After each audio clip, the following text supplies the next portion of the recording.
چلا تو ساتھ تیرے ہو گیا جہاں، تنہا چلا تو ساتھ تیرے ہو گیا جہاں،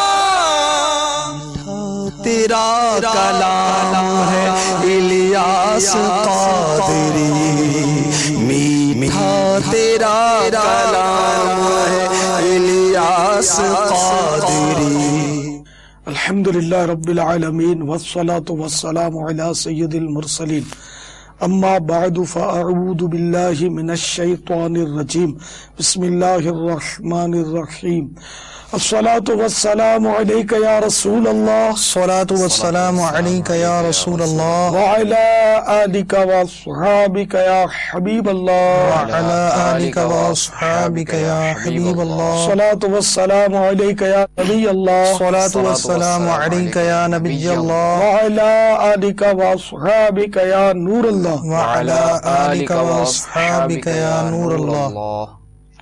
میں نے حمد و صلاۃ اور درود و سلام وغیرہ کے تعلق سے جو نیتیں مستحضر ہوئی ذہن میں آئی وہ کر لی۔ اب مزید آپ دونوں اسلامی بھائی بھی نیتیں کر لیں کہ مثلا مدنی چینل کے ناظرین کے لیے نیکی کی دعوت پہنچنے کی صورت بنائیں گے، ان کو امر بالمعروف اور نہی عن المنکر کے مدنی پھول دلوائیں گے، اور حکم قرآنی تم نہیں جانتے تو جاننے والوں سے پوچھو پر عمل کرتے ہوئے سوالات کریں گے وغیرہ وغیرہ، اچھی اچھی نیتیں۔ پھر دوران وہ بات چیت بھی آپ سوال نیتیں کر سکیں گے، مثلا کہ ذہن میں ہو کہ میں اللہ کی رضا کے لیے یہ کام کر رہا ہوں تو یہ بھی ایک نیت ہی ہے۔ صلو علی الحبیب صلی اللہ تعالی علی محمد۔ میٹھے میٹھے اسلامی بھائی اور مدنی چینل کے ناظرین، ہمارا سلسلہ امیر اہل سنت کی کہانی انہی کی زبانی جاری ہے، اور اس سلسلے کی کئی اقساط آپ دیکھ چکے ہوں گے، اور جس طرح حضرت مولانا ابو اسید حاجی عبید رضا عطاری المدنی دامت برکاتہم العالیہ نے شرکت فرمائی تھی، آج بھی یہ امیر اہل سنت کی بارگاہ میں حاضر ہے اور سوالات کریں گے۔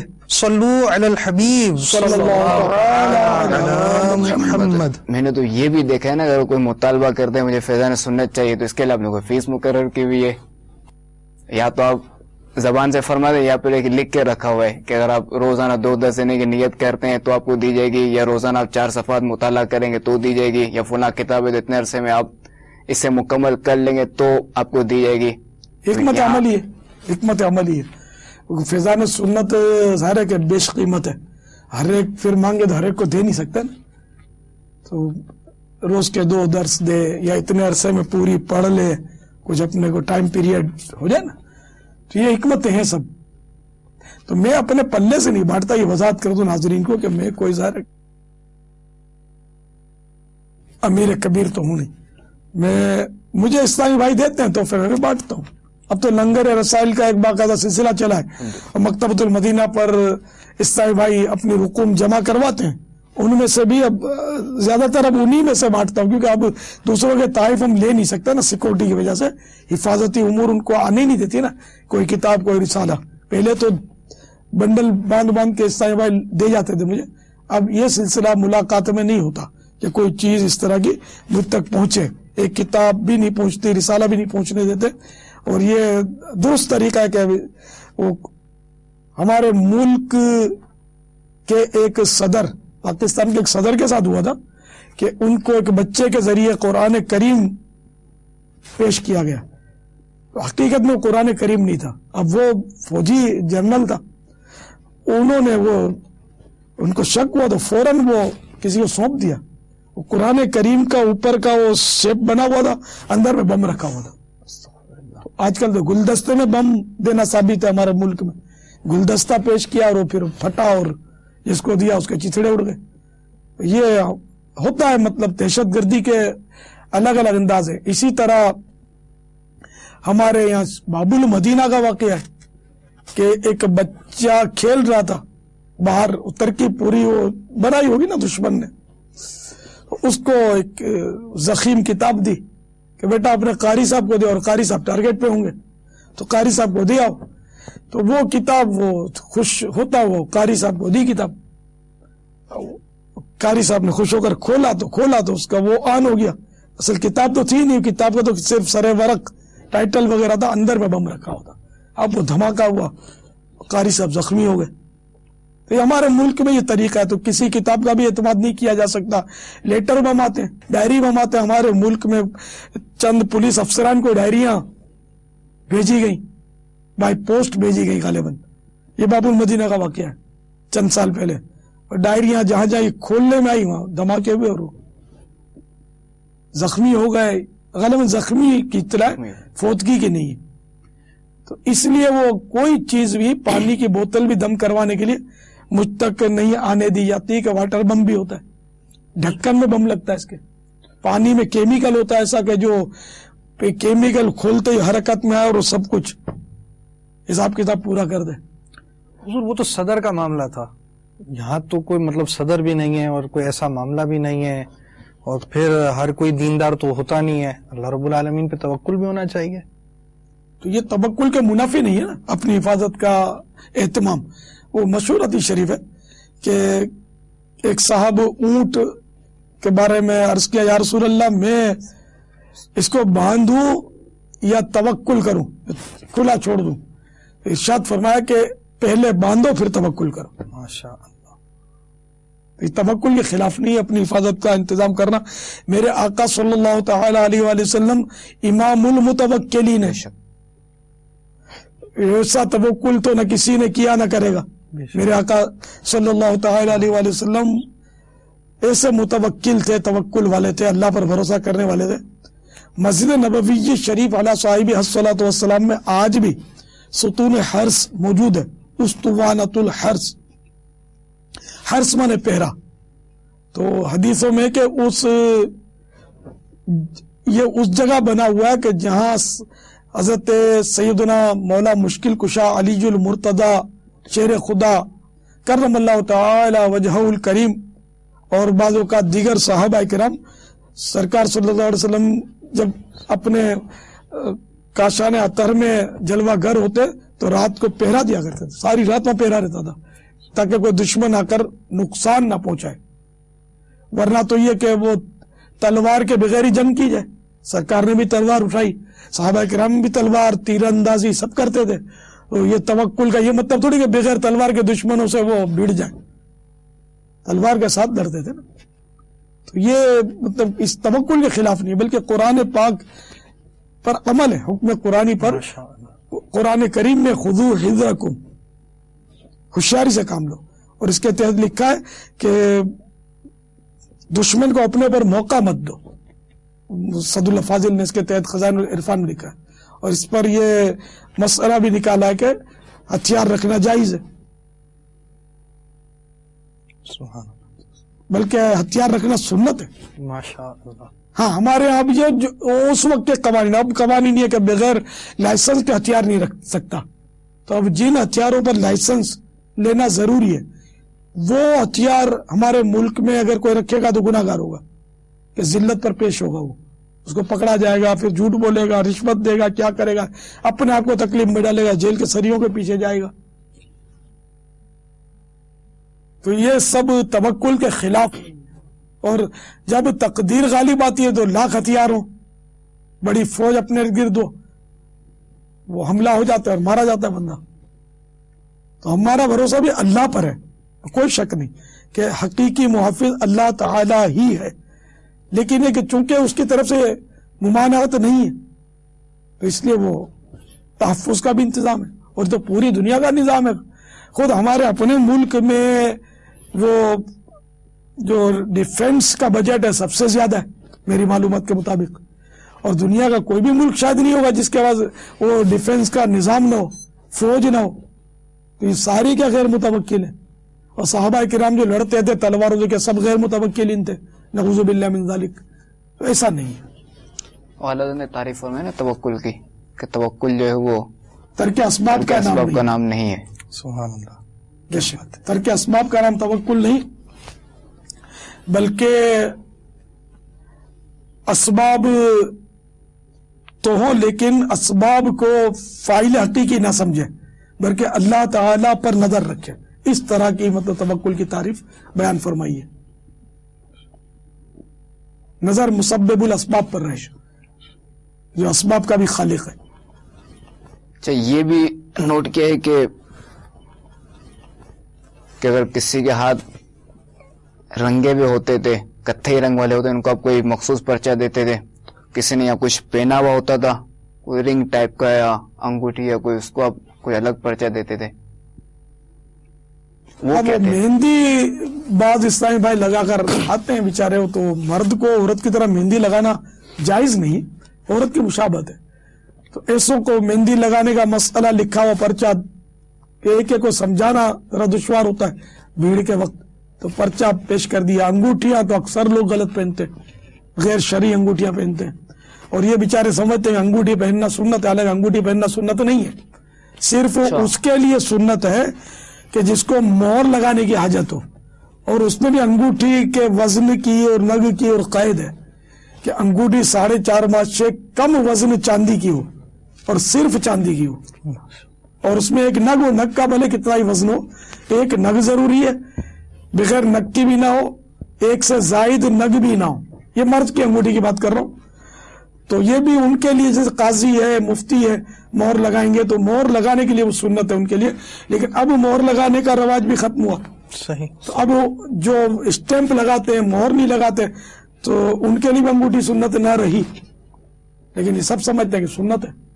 ہاں جائز ہے انگوٹھی، جبکہ وہ جائز وزن کی ہو. بہتر ہے بچنا اس سے. صحیح. ہاں اعلیٰ حضرت نے لکھا نہ ہی پہنے تو اچھا ہے، لیکن پہنے تو کوئی گناہ نہیں ہے، جبکہ وہ جائز 4.5 ماشا کم وزن چاندی اور نگ اور ایک ہی نگ، اس کے علاوہ کسی ذات کی مرد نہیں پہن سکتا. ہاں عورت کے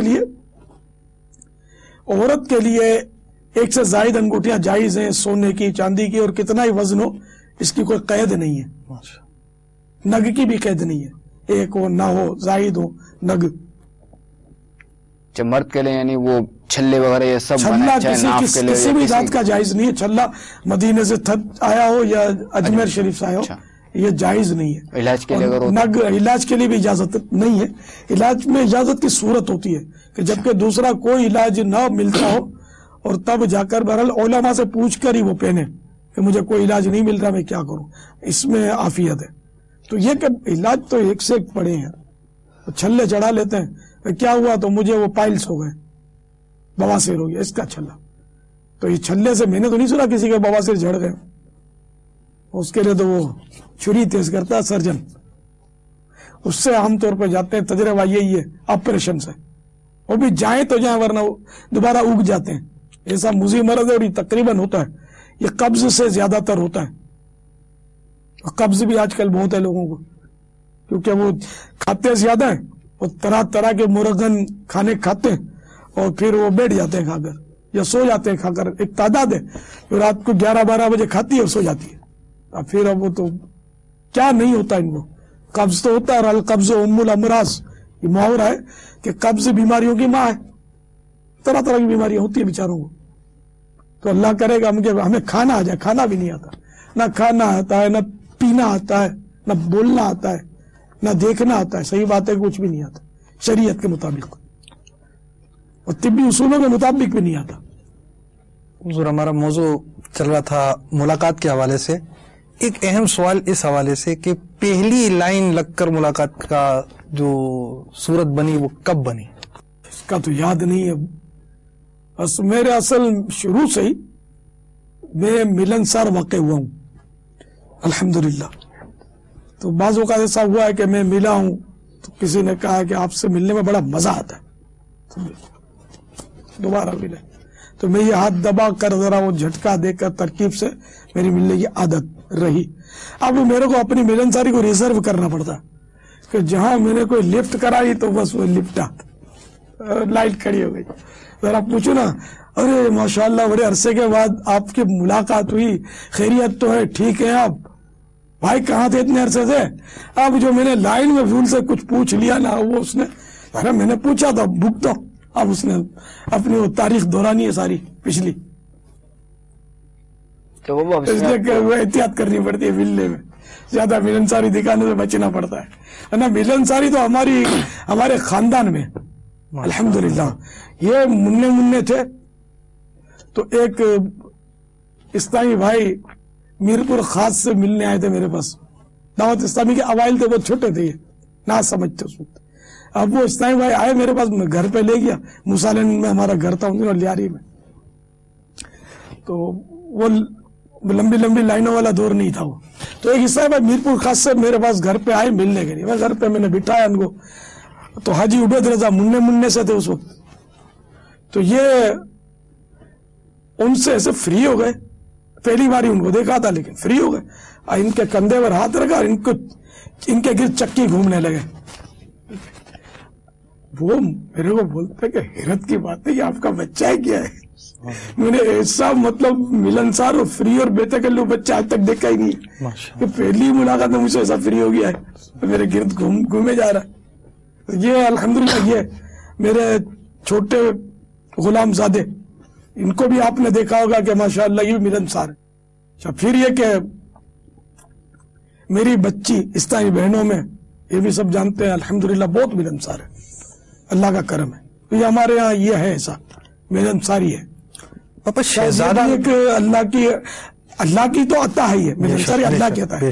شاید یہی عطا بھی سبب بنتی ہو ملاقاتیوں کی. اور پھر اب جیسا بھی انداز ہے, اب تو وہ سن کر لوگ آتے ہیں, بیان سن کر بھی تنظیم ایک دعوت اسلامی کی ترقی, تو لوگ دیکھنے آتے ہیں کہ یہ کون ہے. ایک بار تو پوری سیاسی پارٹی آ کر میرے گھر پہ بیٹھ گئی, پوری سیاسی پارٹی, بہت ایک نام ہے اس کا لیڈر کا, تو لیکن مظاہرہ کہ وہ بتانا مناسب نہیں ہے. تو اس نے کہا کہ یہ تم لوگوں کا نیٹ ورک کہ سارے ملک میں جہاں بھی جاتے ہیں امامے والے نظر آتے ہیں, آخر تم لوگ کس طرح یہ کرتے ہو؟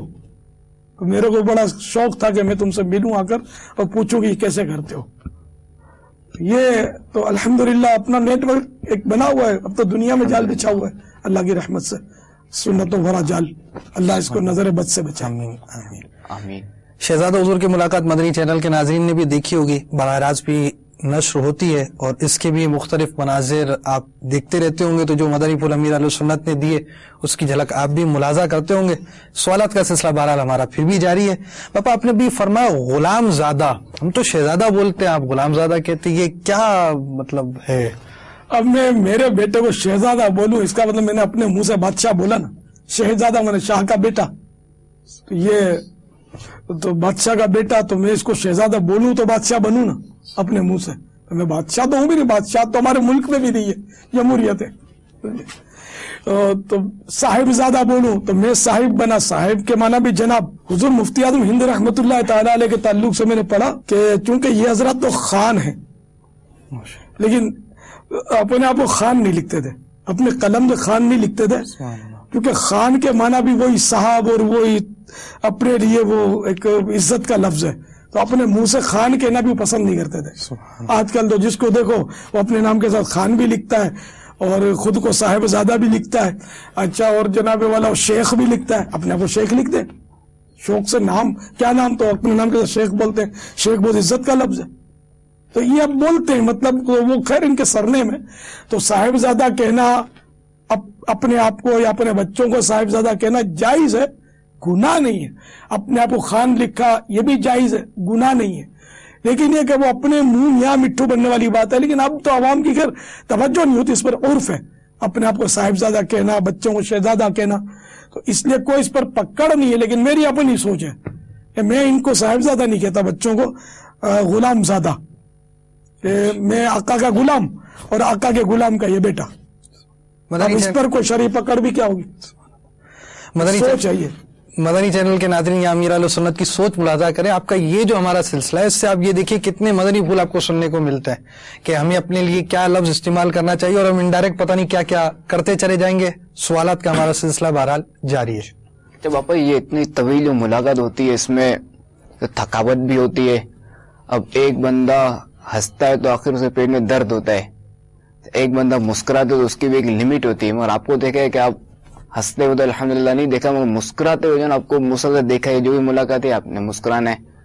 کیسے کوئی تھکاوٹ وغیرہ؟ بیچارہ 2 گھنٹے کے بعد اس کی باری آئی اور اس کو کچھ بھی نہ دوں, ایک مسکراہٹ کا تحفہ بھی نہ دوں بیچارے کو, ایک مسکرا کر دیکھ لوں میں, ماشاء اللہ کہہ دوں, پیٹھ پر ہاتھ لگا دوں, سر پہ ہاتھ پھیر دوں, تو یہ اس سے دل جوئی ہوتی ہے. مسکرانا کار ثواب سنت کی نیت سے اگر مسکرائے تو بندہ, اگر جگہ تھکاوٹ ہوتی ہو ہاں تو وہ موڈ کی بات ہوتی ہے, لیکن میں کوشش کر کے اپنا موڈ اچھا رکھنے کی کوشش کرتا ہوں.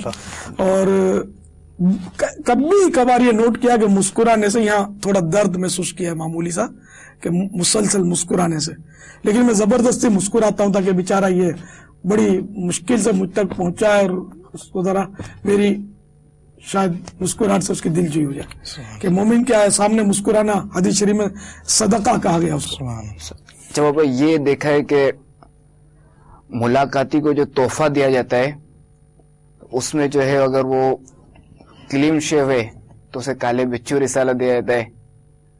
اب اگر کوئی ذمہ دار لایا ان کو اور وہ پہلی بار آئے ہیں تو انہیں جو ہے وہ کسی اور جیسے کفن چوروں کے انکشافات وغیرہ اس طرح کے رسائل وغیرہ دیے جاتے ہیں, تو اس میں کوئی حکمت موقع کی مناسبت سے دینا چاہیے. مبلغ وہی ہے جو لوگوں کی نفسیات پرکھ کر نیکی کی دعوت دے. اب جیسے کہ کالے بچو, تو اس میں داڑھی کے احکام لکھے اور داڑھی نہ رکھنے کی وعیدیں لکھی ہے کہ داڑھی منڈانا حرام, ایک مٹھی سے گھٹانا حرام. تو وہ کالے بچو میں پہلے ہی وہ قصہ لکھا ہوا جو مجھے کسی نے سنایا تھا اور ریکنفرم بھی کیا تھا سنانے والے سے. تو وہ یہ تھا کہ کوئٹہ کے قریب ایک گاؤں میں ایک لاوارث نوجوان کی لاش ملی. وہ بھی حسب معمول شیوڈ تھا جیسا آج کا نظام ہے. اس کو دفن کر دیا لوگوں نے لاوارث سمجھ کر. اتنے میں قریبی گاؤں سے لوگ آ گئے اور انہوں نے کہا کہ یہ تو ہمارا عزیز, ہم اس کو ڈھونڈ رہے تھے, ہم تو کھود کے واپس لے جائیں گے اس کو. تو انہوں نے قبر کھودی تو یہ گھبرا کے ہٹ گئے. جب سیلٹ آئی نا ایک دم چونک کے ہٹ گئے, گھبرا گئے, کیونکہ انہوں نے شیوڈ, اور ان کا نوجوان تو شیوڈ تھا لیکن اس پر کالی داڑھی بنی ہوئی تھی اور ہل رہی تھی. تو وہ انہوں نے جب دیکھا کہ ہل رہی ہے تو گھبرا گئے. تو حقیقت میں جب غور کیا تو وہ کالے بالوں کی نہیں, کالے بچھوؤں کی داڑھی تھی. اس کی داڑھی منڈے ہوئے حصے پر کالے بچھو چپک کر وہ داڑھی نما بن گئے تھے. تو پھر جوں تو اس کو بند کر کے یہ لوگ بھاگ گئے. تو یہ قصہ اس میں نے پہلے لکھا ہے, اور اس کے ضمن میں کہ دیکھو داڑھی منڈانے سے کہیں ایسا نہ ہو جائے. یہ متعین ہے عذاب داڑھی منڈے کا, یہ نہیں ہے, مگر یہ کہ یہ ایک حکایت سے بڑا اثر پڑتا ہے. تو یوں مطلب ان کو دیتے ہیں. تو کئی ایک عیسائی بھائیوں نے یہ رسالہ پڑھ کے داڑھی رکھ لی ہے, جن کو اللہ نے توفیق دی, الحمدللہ. اسی طرح وہ کفن چوروں کے انکشافات, تو بے نمازیوں کے لیے طرح طرح کے گناہوں میں جو ملوث ہوتے ہیں, شرابیں پیتے ہیں, جوا کھیلتے ہیں, ایسے لوگوں کے لیے بہت ہی تازیانہ عبرت ہے وہ رسالہ. یہ اپنے کفن چوروں کے انکشافات, کہ اس میں اس طرح کے گناہ کرنے والوں کے اکثر عذابات کا تذکرہ ہے. تو اس لیے سامنے والے کی نفسیات دیکھ کر اس کو رسالہ پیش. اب کوئی بوڑھا ہے, مریض ہے, اس کو آپ دے دو صاحب وہ قبر کا امتحان, تو قیامت کا امتحان ان کو نہ دیا جائے. ان کو رحمت بھرے واقعات پر مبنی رسالہ دیا جائے. ہاں, ان کے لیے آپ نے یہ پرچہ بھی تیار فرمایا. مریضوں کو ایسے کہ وہ بیچارے ویسے ہی, اب تو ان کو ڈرانے کی ضرورت نہیں ہے, ان کو توبہ پر مائل کرنے کی ضرورت ہے, اور ان کو اللہ کی رحمت سے مایوس نہ ہو, اس کی کوشش کرنی ہے. اس کے لیے اپنے ورقہ بھی تیار کرنا, وہ بھی آپ دیتے ہیں, فضائل آفات. جی, فضائل آفات, اتنا بڑا پرچہ. جی. اچھا, یہ کہ جیسے کوئی شخص آیا, کوئی اسلامی بھائی آیا, داڑھی نہیں ہے ان کی, تو آپ نے اس کے یہاں ہاتھ پھیرا اور کسی کے ہاتھ نہیں پھیرا. اب کسی کے پھیرا کسی کے نہیں پھیرا, یہ کیا وجہ ہے؟ اور کسی کو بعض اتنا بھی آپ فرماتے ہیں کہ بڑھا لیں اور نیت کریں اور توبہ بھی کر لیں, تو یہ کیا کسی کو ہاں کسی کو نہ, ہر ایک کو بولنا چاہیے کہ آپ رکھ لیں ہاتھ, ہر ایک کو پھیرنا چاہیے؟